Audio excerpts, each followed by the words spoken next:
rise in opposition to the government listening to your phone calls, reading your emails, or reading your text messages without a warrant. Doesn't mean the government will never do this, but it means they would have to ask a judge.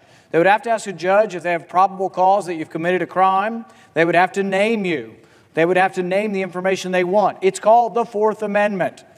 All Americans deserve the protection of the Fourth Amendment. In fact, I believe it was John Adams who said that James Otis's argument against blanket warrants, against generalized warrants that they called writs of assistance, he said that that argument that James Otis made in the 1760s was the spark that led to the American Revolution. Lincoln is said to have written that any man can stand adversity, but if you want to challenge a man or a woman, give them power. It's really been the history of Western civilization over almost 1,000 years, the struggle to contain the power of the monarch, the struggle to maintain and contain the power of the government in every form.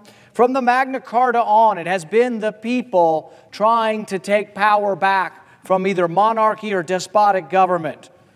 We get to the formation of our government, and Jefferson wrote that the Constitution would be the chains, that the government would be bound up in the chains. Patrick Henry wrote that the Constitution is meant to restrain the government, not the people.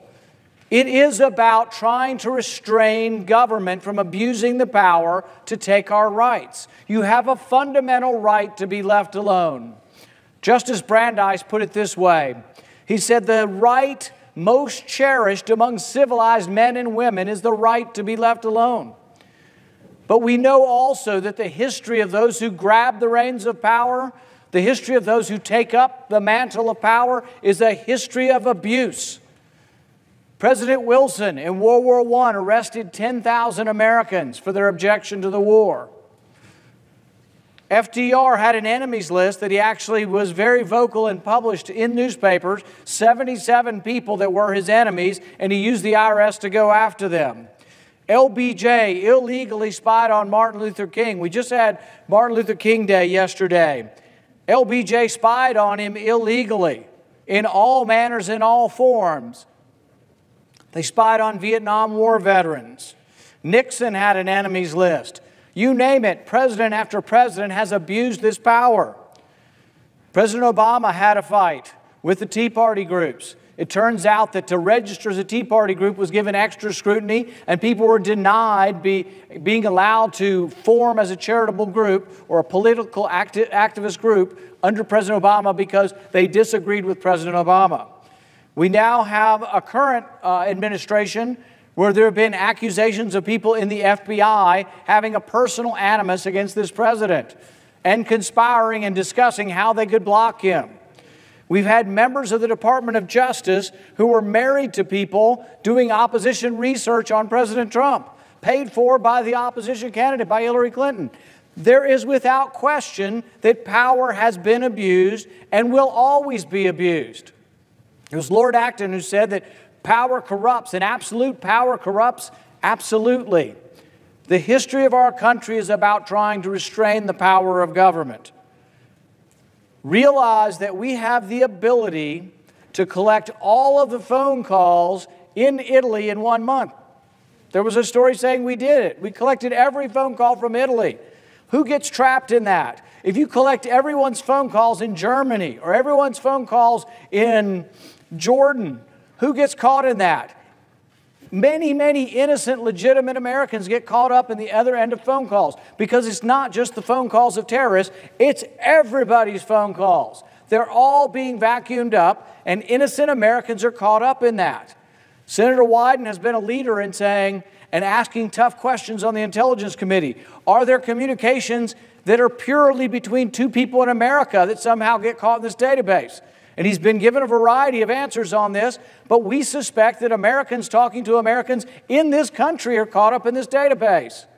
Should the government be allowed to search this database to prosecute you for IRS, for not paying your taxes, for a minor marijuana violation?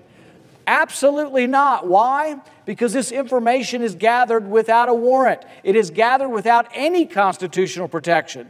And as others have said, we actually are okay with a lower standard for gathering foreign intelligence. We acknowledge the Constitution doesn't apply to everybody in the world. But if Americans get caught up in that, Americans deserve the protection of the Constitution. Now, some on the other side have started saying, well, it's lawfully gathered, so it can be used for any lawful purpose. That is the most ridiculous argument I have ever heard. It's gathered lawfully for foreigners, and we made the standard 0. There is no constitutional protection. We never said we're going to gather foreigners' information, put it in a big pool, mix it up with Americans' information, and then type your name in, John Smith, and then find out who you've been talking to.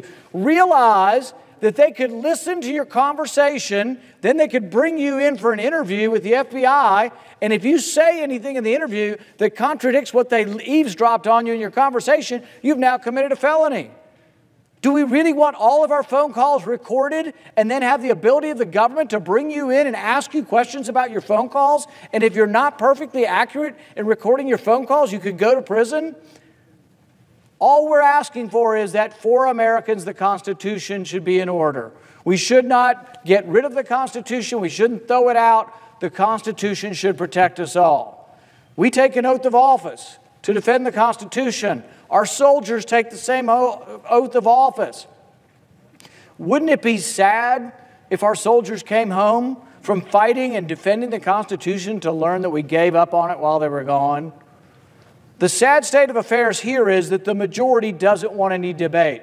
They want to ram this through with no amendments. Senator Wyden and I have worked for months on amendments and on an alternative bill which actually reauthorizes the program. Senator Leahy and Lee have another bill that's similar that replaces the program. None of us are for ending the program. We're all for saying if you want to look at an American's information, you got to get a warrant. People say it'll slow us down. All of our bills have an emergency exception. If they declare an emergency, they can look at the information and get the warrant the next day. We hope that that would be extraordinary and not the norm. So the thing is we want the program to work, but we don't want Americans caught up in it. I hope that senators will think this through. This will not kill the program. They're going to scare you to death and say, tomorrow we're all going to, die and the world's going to be taken over by terrorists if we don't have this. If we win this vote tonight, they'll be negotiating within an hour, and we'll come to a compromise that allows the Constitution to protect Americans.